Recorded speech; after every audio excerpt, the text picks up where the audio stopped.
ओम श्री गणेशाय नमः। जय श्रीमन्नारायण, जय आदिशक्ति माता। दोस्तों, जैसा कि आप जानते हैं, नवरात्रि में 9 दिनों तक दुर्गा सप्तशती का पाठ का श्रवण कर रहे हैं। तो आइए आज आप दूसरा अध्याय का श्रवण करेंगे। अभी तक भक्तों एक अध्याय को श्रवण कर चुके हैं। आज दूसरा दिन है, इसलिए दूसरा अध्याय श्रवण करें। ऋषि ने कहा, पूर्व काल में देवताओं और असुरों में पूरे 100 वर्ष तक भयंकर युद्ध हुआ। उस युद्ध में असुरों ने देवताओं को हरा दिया और सब देवताओं को जीत कर महिषासुर स्वयं इंद्र बन बैठा। तब हारे हुए देवता ब्रह्मा जी के आगे कर भगवान विष्णु और शंकर के पास गए और अपनी पराजय तथा महिषासुर के बल व प्रताप का संपूर्ण समाचार सुनाया। सूर्य, इंद्र, अग्नि, वायु, चंद्रमा, यम, वरुण सब देवताओं के अधिकार छीनकर वह स्वयं सबका स्वामी बन गया। वह दुष्टात्मा ने सबको स्वर्ग से निकाल दिया। इससे सभी देवता पृथ्वी पर मनुष्यों की भांति रहते हैं। अतः हे महाराज, हम आपकी शरण हैं। आप उसे मारने का विचार शीघ्र ही कीजिए। इस प्रकार देवताओं की बातों को सुनकर भगवान विष्णु और शंकर जी बहुत क्रुद्ध हुए और उनकी भ्रिकुटी कुटिल तथा मुख रक्त वर्ण हो गया और उनके मुख से क्रोध के कारण एक महान तेज उत्पन्न हुआ। इसी भांति सभी देवताओं के अंगों से भी एक एक तेज उत्पन्न हुआ और वह सब मिलकर एकत्रित हो गया। उसकी ज्वाला से समस्त दिशाएं व्याप्त हो गईं और सभी देवताओं ने उस तेज पुंज को जलते हुए पहाड़ के समान देखा। समस्त देवताओं के शरीर से निकला हुआ वह एकत्रित अतुलनीय तेज अपनी ज्योति से तीनों लोकों में प्रकाश करता हुआ एक स्त्री के रूप में परिणित हो गया। भगवान शंकर के तेज से उस स्त्री का मुख बना, यमराज के तेज से उस स्त्री का केश तथा विष्णु के तेज से भुजाएं बनी। दोनों स्तन, चंद्रमा के तेज से कमर का मध्य भाग, इंद्र के तेज से जंघा तथा पिंडली, वरुण के तेज से, पृथ्वी के तेज से दोनों नितंब, ब्रह्मा जी के तेज से दोनों चरण, सूर्य के तेज से पांव की उंगलियां, वसु के तेज से भुजाएं की उंगलियां, नासिका कुबेर के तेज से दांत, प्रजापति के तेज से तथा अग्नि के तेज से तीनों नेत्र उत्पन्न हुए। संध्याओं के तेज से दोनों भवें, पवन के तेज से कान तथा इसी प्रकार अन्यान्य देवताओं के तेज से शिवा कल्याणी देवी सृष्टि हुई। संपूर्ण देवताओं के तेज से पुंज से उत्पन्न हुई देवी को देख महिषासुर द्वारा सताए हुए सभी देवता अत्यंत प्रसन्न हुए। तत्पश्चात शंकर जी ने अपने त्रिशूल में से एक त्रिशूल और भगवान श्री कृष्ण ने एक चक्र दिया। वरुण ने शंख, अग्नि से शक्ति, वायु ने धनुष और बाणों से भरे हुए तरस्कर प्रदान किए। इंद्र ने अपने वज्र में से निकालकर वज्र और आयुध दिया तथा ऐरावत हाथी से उतारकर एक घंटा प्रदान किया। यमराज ने काल दंड, वरुण ने पास स्फटिक की माला, प्रजापति ने और ब्रह्मा जी ने एक कमंडल प्रदान किया। देवी के समस्त रोमकूपों में सूर्य देव ने अपनी किरणें भर दी। काल ने चमकता हुआ खड्ग और ढाल भेंट किया।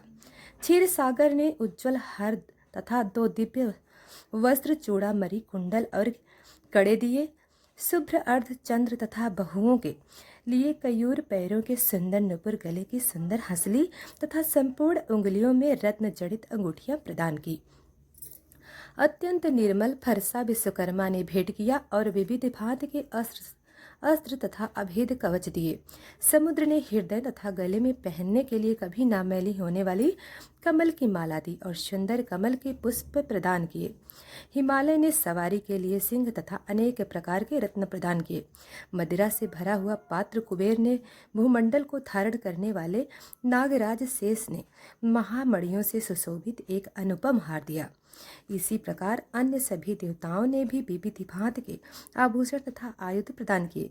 तब भगवती देवताओं से भली भांति सम्मानित होकर बार बार ऊंचे स्वर से अट्टहास करती हुई गर्जन करने लगी, जिससे सारा आकाश गूंज उठा।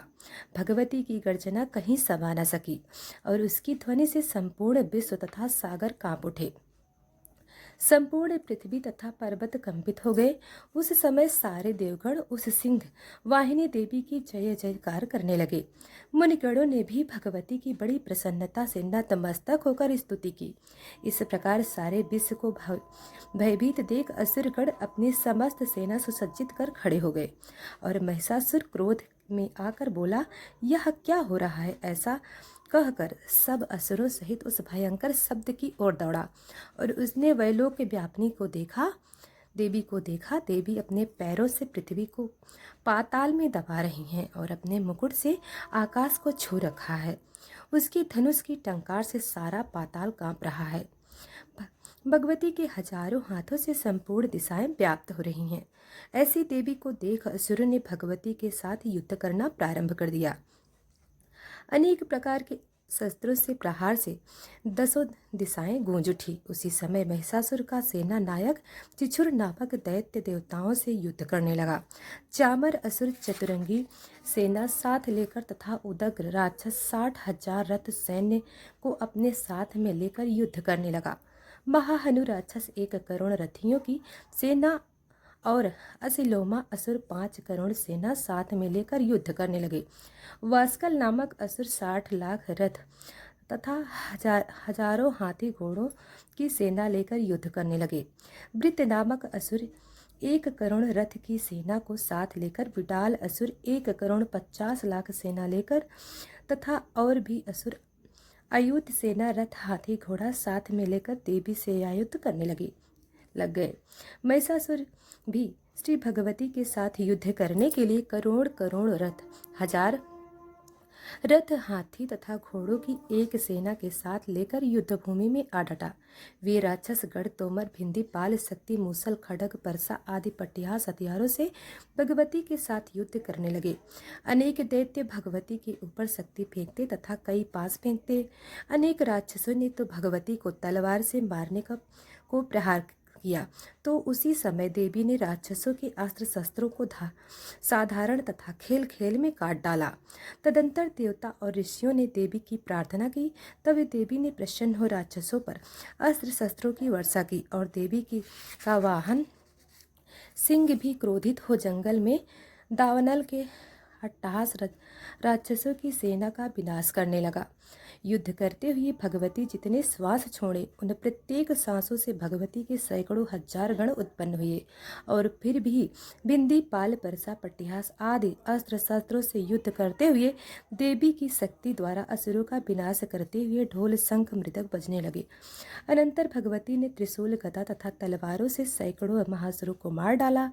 कुछ असुरों को घंटे की आवाज से मोहित कर लिया, कुछ को पासा में बांधकर पृथ्वी पर घसीटा और कुछ को खड्ग से टुकड़े टुकड़े करके फेंक दिए। कुछ और दैत्य भगवती के गदा प्रहार से मूर्छित होकर पृथ्वी पर ढेर हो गए। कुछ राक्षसों के मुख पर मूसल की चोट लगने से रक्त बहने लगा। बहुत से राक्षस हृदय में चोट लगने से आहत हो पृथ्वी पर गिर गए तथा अन्य बाणों से ही मर गए। देवताओं को कष्ट देने वाले दैत्य मरने लगे तथा बहुतों की भुजा कट गई।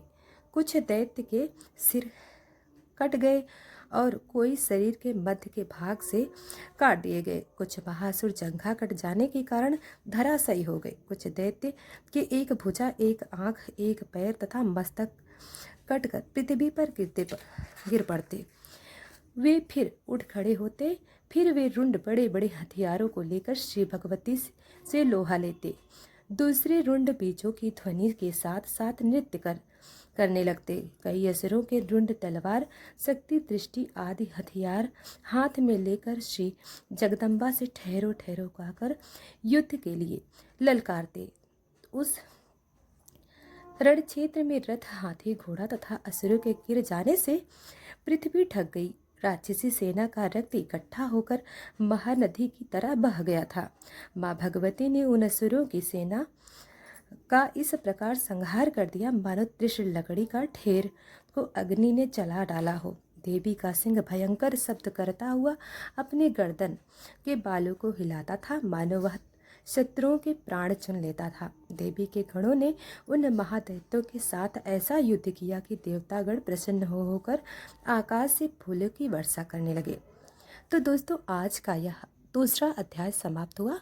हम कल आपको तीसरा अध्याय सुनाएंगे। तो दोस्तों, वीडियो को लाइक सब्सक्राइब अभी तक नहीं किया है तो अभी कर लें। धन्यवाद। कमेंट में जय माता दी जरूर लिखें। धन्यवाद।